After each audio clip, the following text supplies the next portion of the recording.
sa Kalina. Wow! Nandito kami ngayong umaga sa Angeles City Flying Club. So kasama natin si Sir Win De Matera. So win na win kayo dito guys kung pupunta kayo o gusto niyo mag-aral ng pilots. So hanapin niyo lang si Sir Win dito sa Angeles City Flying Club. Yeah, okay. Pakita natin yung mga planes natin dito. Ito, Cessna 152. Cessna 152. Oo, ito, Cessna 182. Ito naman, Belgian Ranger. Wow, sa dami sir Ito, motor glider. Ito yung sir. Pipistrel Sinus. Ito yung sir yung sabi mo kanina na nailipad mo pa nandito na ako ng ganito, galing Manila. Punta Kinabalu guys. So, ito yung sinakyan niya nung pumunta sa Dapat ako mga 9 hours dati. 9 hours flight. Oo. Ang sarap. Ito, lake na amphibian. Lake amphibian. Ito, this is a 172. Dami na sir. Ito, 172 din. This one, the Piper Cherokee. Nandun, Cessna 180. May isa pa doon na Belgian Ranger din. Wow. Tapos ito tayo dito. So, ang dami na sir. Ang dami mong drive. Hindi mo malaman kung saan ka sir Ito din, Cessna 152 din. Ito naman, this is called the Sea Ray. Amphibian ito. Amphibian. Pagpapabasa tubig. Pwede rin sa land. Oo, angat yan. Pang tubig siya sir. Oo, meron siyang Ingat ang ulo pag tinamaan. Masisira yung aeroplano. Wag lang ulo. Ito ang isa sa pinakamaganda dito ng plane namin. Wow. Boeing Steelman. 1940 plus pa to. Ito ang trainer dati ng military. Classic. Classic Yes, sir. yes. Pero ano pa yan sir? Working pa? Yes. Working. Fully restored to. Wow. Kalit-litang tornilyo niyan. Kalit-litang tornilyo. So 19 ano sir? Anong model? 40s to. 1940s guys yung aeroplano na to. Ito yung parang Ito yung mga trainer plane dati ng mga military. Okay. trainer plane ng mga military guys, 1940s. So hanggang ngayon guys, restored siya. Fully restored. So Sir Win, tinatanong natin kung ilang taon na yung experience mo bilang isang pilot. Okay. Siguro mga 30 plus years. 32 years. So ito na talaga yung hobby mo. Ito na bilang. Dati trabaho muna. Trabaho muna, hindi naging tapos hobby. this is the fun part.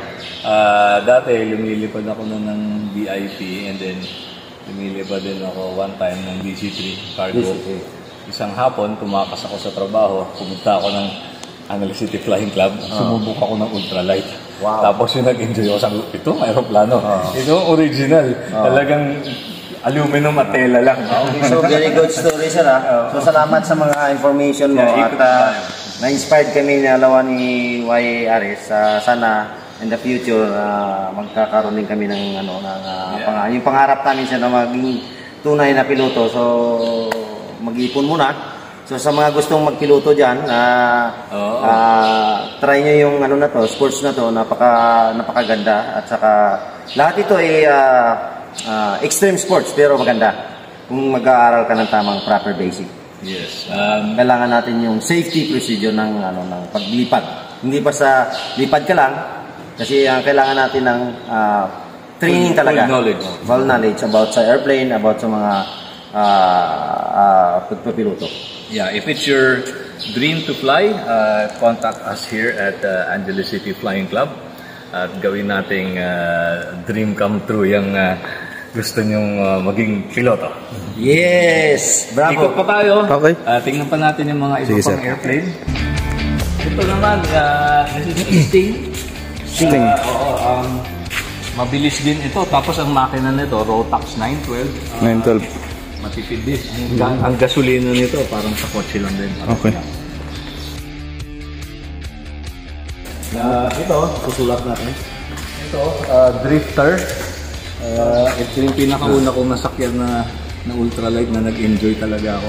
So ano mo? Ito, S12. This is called an S12. Lilipad tayo mamaya. Wow. S12 yung gagamitin natin. Wow. And then, there's another interesting airplane here. And this one is called a TL aircraft Sirius.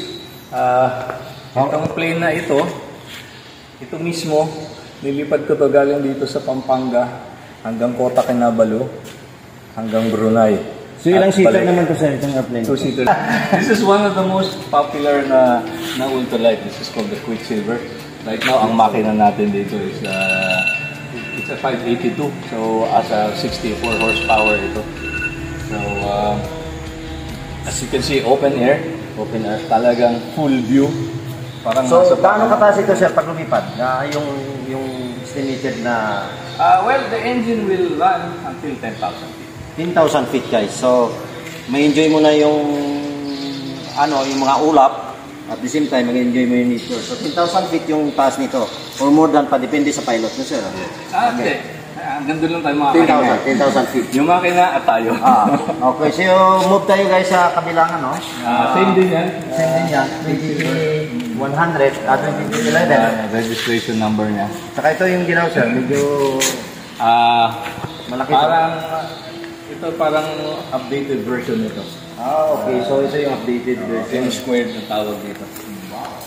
Ito, unusual din airway ito. This one is called the Savannah. Nakasulat, stall, short takeoff and landing. Maikling-maikli yung takeoff nito. Yung landing nga. Ito yung mga tinatawag ng mga bush plane. So, kahit hindi runway, basta may konting patag, pwede na yan. Okay. So, yun, let's go! Tara, lipad na tayo! Let's go!